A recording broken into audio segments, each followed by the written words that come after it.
You walked away from that interaction and replayed it more than once. Not because you were confused, because you adjusted. And you don't remember deciding to. You softened a point you meant. You explained something that was already clear. And now you're trying to locate the moment it happened. That wasn't overthinking. That was interference. Someone didn't challenge your argument. They never had to. They shifted position, and your system followed. If this keeps happening, the loss isn't intellectual, it's social. Access closes, leverage thins. Your certainty starts sounding optional. Here's the clean definition.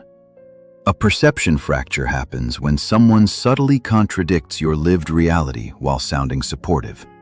No pushback, no confrontation, just a slight bend in the frame, like standing on a floor that tilts 1 degree without warning.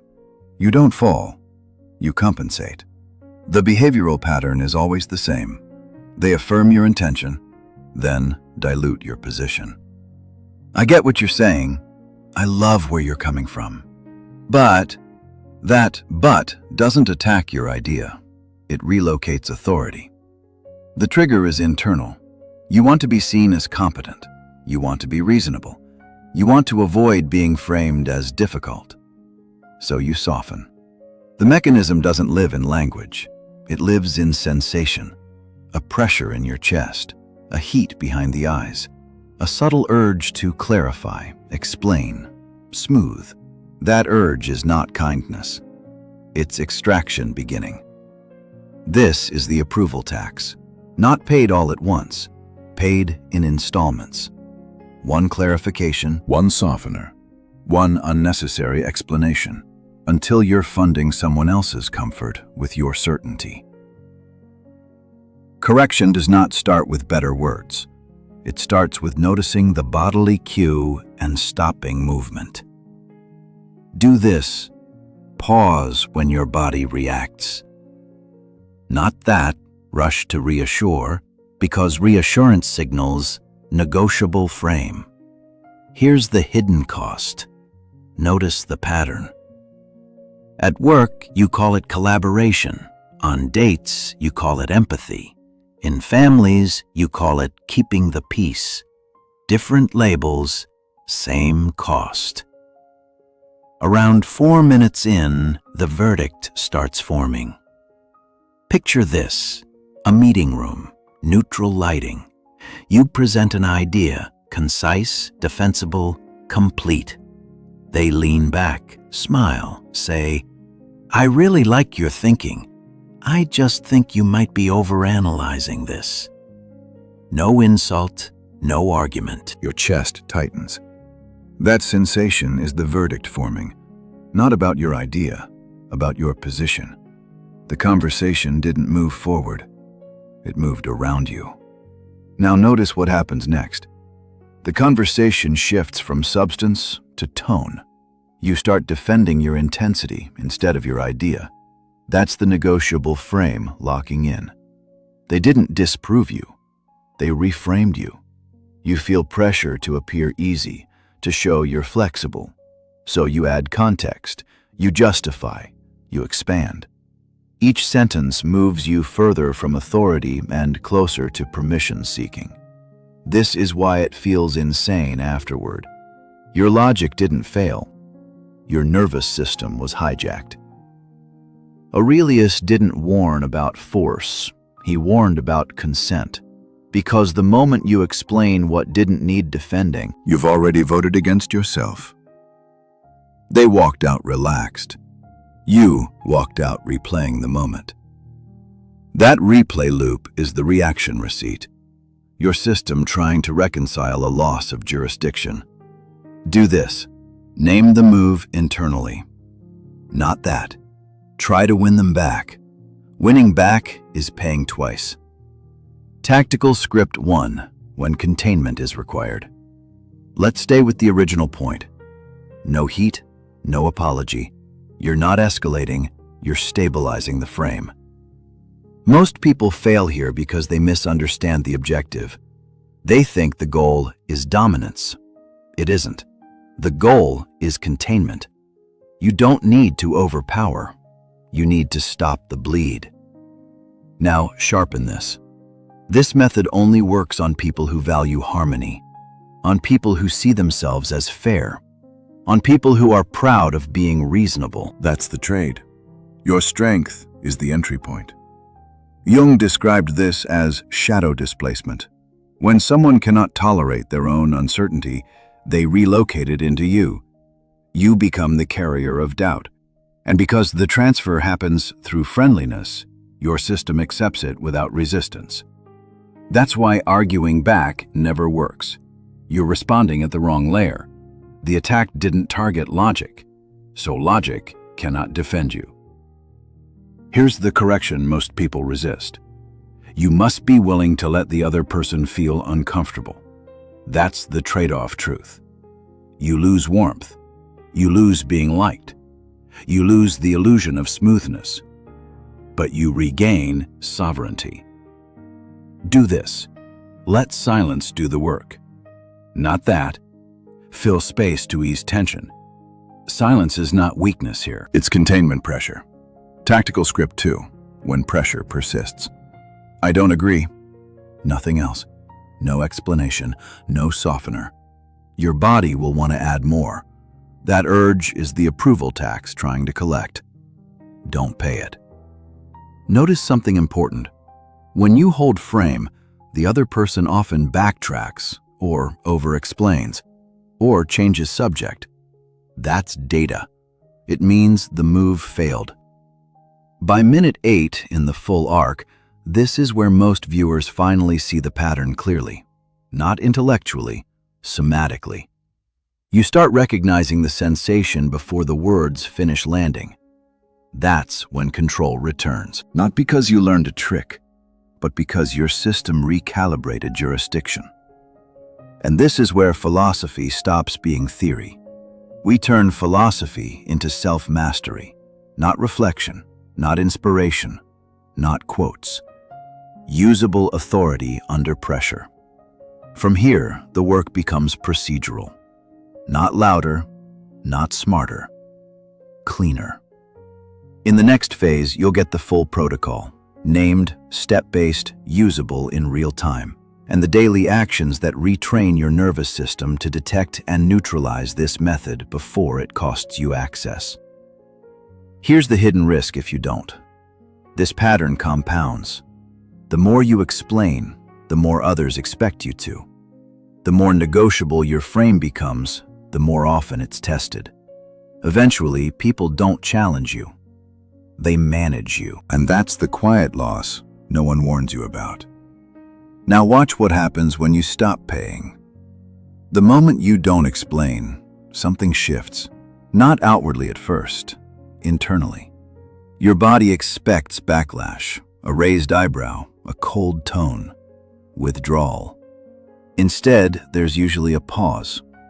They weren't prepared for resistance at that layer. Because this method only works when you participate, when you supply clarification, when you donate certainty. When you don't, the pressure has nowhere to land. This is important. Sharpen it. You are not stopping communication. You are stopping extraction. Most people confuse those two and talk themselves into compliance. Here's the correction.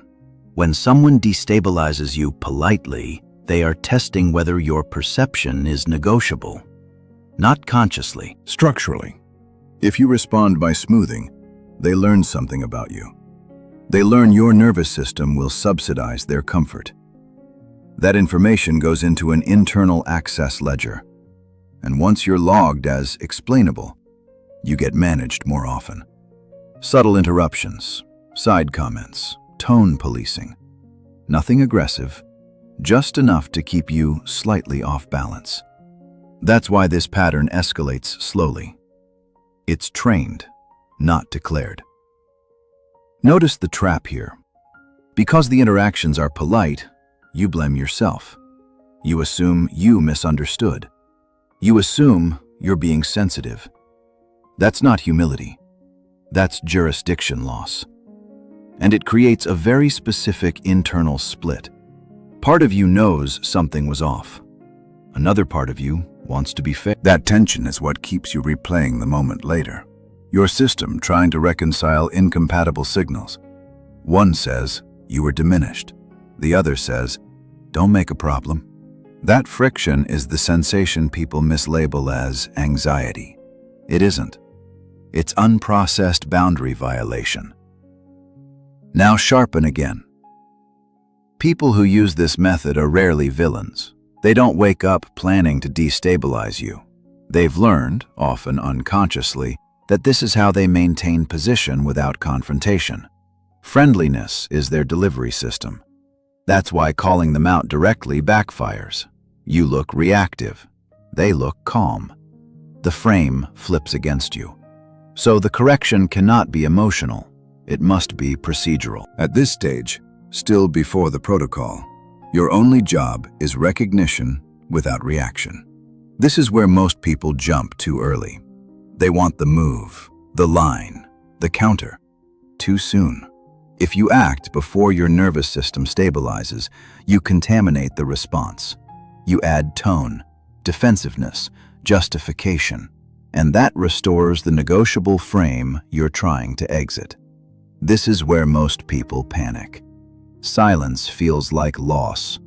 It isn't. It's pressure with nowhere to escape. Notice the cost.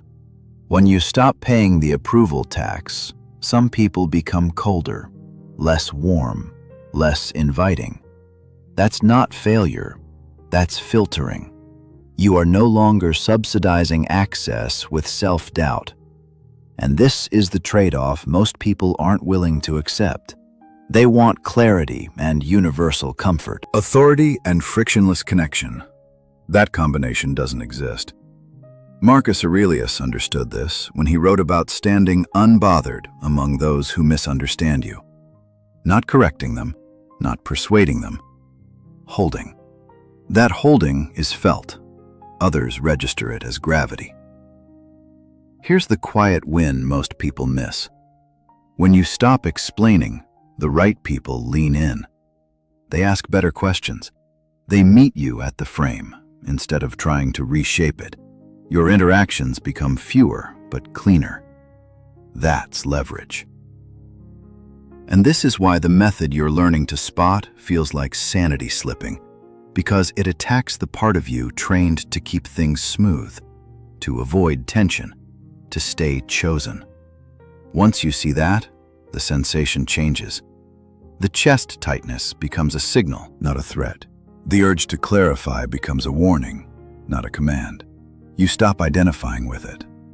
That's the pivot. From here, everything becomes mechanical. In the next phase, you'll get the named protocol that converts this recognition into action, under pressure, in real time, without escalation and without self-betrayal. You'll see how to hold the frame, return pressure, and exit cleanly when needed. And more importantly, how to retrain your system so this method never gets inside you again. Here's where it becomes dangerous, or powerful, depending on what you choose next. Here's where it stops being insight and becomes control. Up to now, you've been learning recognition. That alone already shifts outcomes. But recognition without procedure creates hesitation. And hesitation is still negotiable. So now we formalize it. This is the Sanity Lock Protocol. Its purpose is not to dominate, not to intimidate, not to win conversations. Its purpose is to preserve jurisdiction over your perception under social pressure. Because once perception stays intact, behavior follows naturally. If you try to use this politely, it fails. If you try to soften it, it collapses. This protocol only works when you deny your nervous system relief. Step 1 is signal capture. The moment your body reacts, chest tightens, jaw sets, breath shortens, you treat that as data, not danger. No facial change, no verbal response yet. You do not reward the move with immediacy. This is where most people fail. They speak to relieve sensation. That's the hijacked nervous system seeking discharge. You deny it. You hold still long enough for the sensation to peak and pass, usually 3 to 5 seconds. That pause alone disrupts extraction. Step 2 is frame pinning. You repeat your original position exactly as stated. No clarification, no added context. Not louder, not colder. Same tone, same words. This signals something critical. Your frame is not negotiable through politeness. You are not escalating, you are stabilizing. If they attempt to redirect again, you do not follow. You stay. Step 3 is minimal output. 1 sentence maximum, no qualifiers, no emotional cushioning. This is where tactical scripts matter. Script 3, when someone reframes you as emotional or excessive, that's not what I said. Nothing more. Script 4, When they attempt consensus pressure. I'm comfortable with my position. That sentence ends many interactions quietly. Step 4 is access ledger awareness. You observe, without judgment, how they respond to resistance. Do they respect the boundary? Do they escalate? Do they withdraw warmth? That response tells you everything about future access. People who respect sovereignty adapt.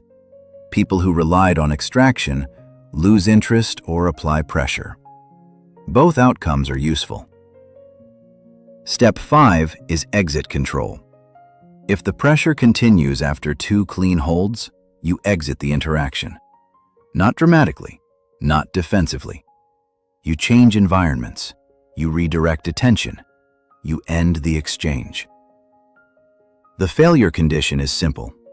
If you explain twice, the protocol failed. That doesn't mean you failed. It means your nervous system overrode the procedure. You reset later, never in the moment.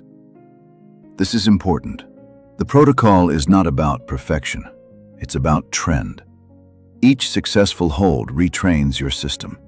Each failure becomes data, not shame. Now understand the deeper mechanism.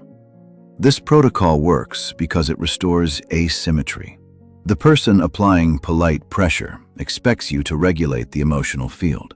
When you don't, they must regulate themselves. That reversal is felt immediately.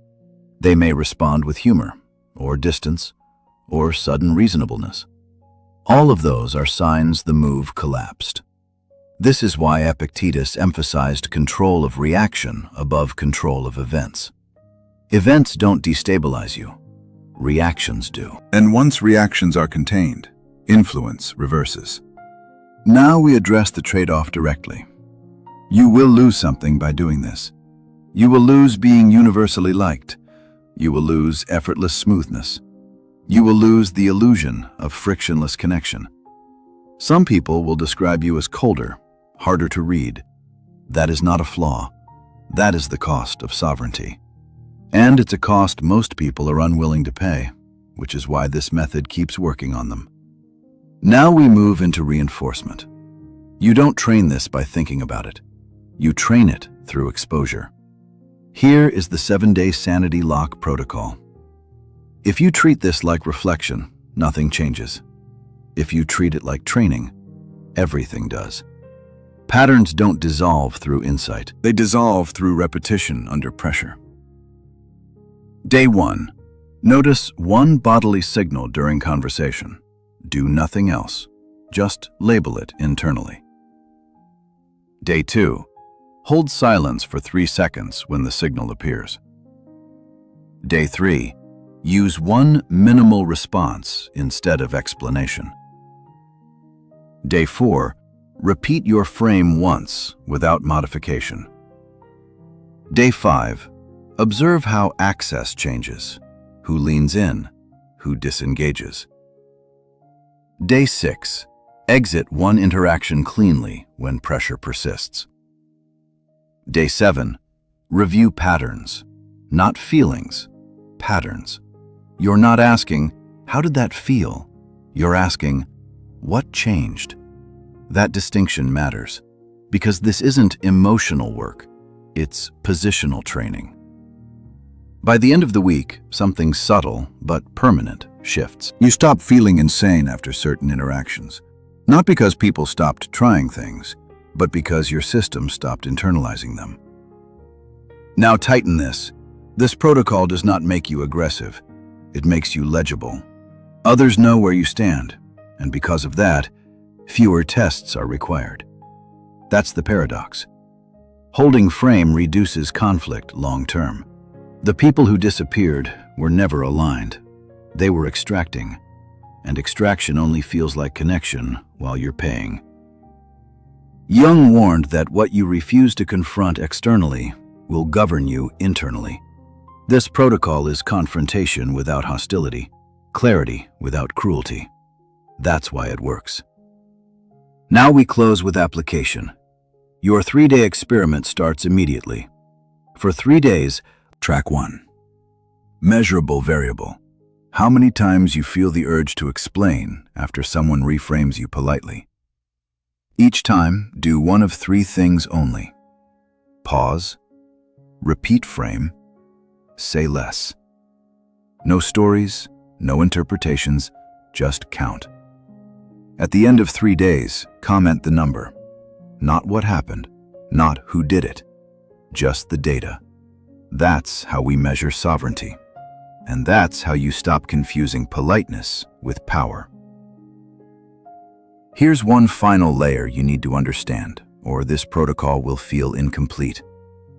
Some pressure doesn't come from individuals. It comes from environments, teams, families, cultures, places where harmony is treated as morality. In those systems, polite destabilization isn't an anomaly. It's the default enforcement mechanism. You're not punished for being wrong. You're punished for being firm. That's why the sensation shows up before the words. Your body learned early that certainty carried consequences. Withdrawal, ridicule, exclusion. So when someone gently reframes you now, your system reacts as if survival is at stake. That reaction isn't weakness, it's conditioning. And conditioning can be overwritten. This is where most people sabotage themselves. They apply the protocol selectively, with strangers, with coworkers, but not with people whose approval feels expensive to lose. That's where the approval tax is highest. Parents, partners, authority figures. And that's where sovereignty matters most. If you only hold frame when it's easy, you don't have a frame. You have a preference. Real jurisdiction shows up under emotional load. Here's the sharpened rule. The more you want to be chosen, the more procedural you must become. Not colder, cleaner. Emotion invites negotiation. Procedure does not. Notice the secondary effect. As you stop explaining, people begin projecting onto you. They fill the silence with assumptions. Some assume confidence. Some assume arrogance. Both are irrelevant. Your job is not to manage interpretation. That's extraction work. Your job is to manage position. This is where people relapse. They feel misinterpreted and rush to correct the image. That urge is the old jurisdiction reflex. Don't obey it. Being misunderstood briefly is cheaper than being negotiable permanently. That's the trade-off few accept. Now close the loophole. What if the other person escalates, raises their voice, accuses you of being rigid, frames you as difficult? That's not failure. That's confirmation. It means the polite method stopped working, so they switched tactics. Your response does not change. You do not justify firmness. You do not soften clarity. Tactical script 5. When accused of tone. I'm being clear. That's it. If escalation continues, you exit. Remember, access is a privilege, not a right. Now understand the long-term shift this creates. Over time, your nervous system stops spiking as often. Not because pressure disappears, but because your system no longer interprets it as threat. The urge to smooth weakens. The pause becomes natural. You start catching the move before it lands. That's mastery. Not alertness, not vigilance. Calibration. This is what Aurelius meant by being untroubled among disturbances. Not passive, not disengaged, unmovable. And once you reach that state, something unexpected happens. People stop testing you casually. Tests become expensive. Only those willing to risk friction attempt them, which means fewer, clearer confrontations, and more respect overall.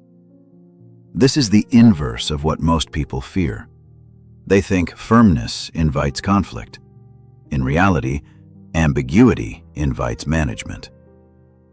Now bring this all together. You started this video thinking you were losing your mind, replaying conversations, doubting yourself, wondering why you felt small without knowing why. You weren't insane. You were responding correctly to a method designed to bypass thought. The danger was never the other person. It was the automatic surrender of jurisdiction. Now you know where the leak is, and more importantly, how to seal it. We turn philosophy into self-mastery, not as theory, not as aesthetics, but as usable structure under pressure. This isn't about becoming dominant. It's about becoming non-negotiable where it counts. And that changes everything. Let's close exactly where we began, with data, not stories. Your 3-day experiment stands. For the next 3 days, track one thing only. How many times you feel the urge to explain after someone applies polite pressure. When it happens, do nothing heroic. Pause. Hold frame. Say less. At the end of 3 days, leave a comment with a number. Nothing else. No story, no context. That number tells you exactly how explainable your frame still is. That's how sovereignty becomes measurable. Here's the final rule. When you feel the urge to explain, do nothing. Not because silence is powerful, but because explanation is expensive. Every time you resist that urge, your frame hardens. Not visibly, not dramatically, but permanently. That's what mastery actually looks like. If this video resonated with you, don't treat it like content. Treat it like calibration. Subscribe for more work like this. Not motivational, not therapeutic, but practical control under pressure. And if someone came to mind while watching, share it with them. Because the people who need this most are usually blaming themselves for a system they didn't build.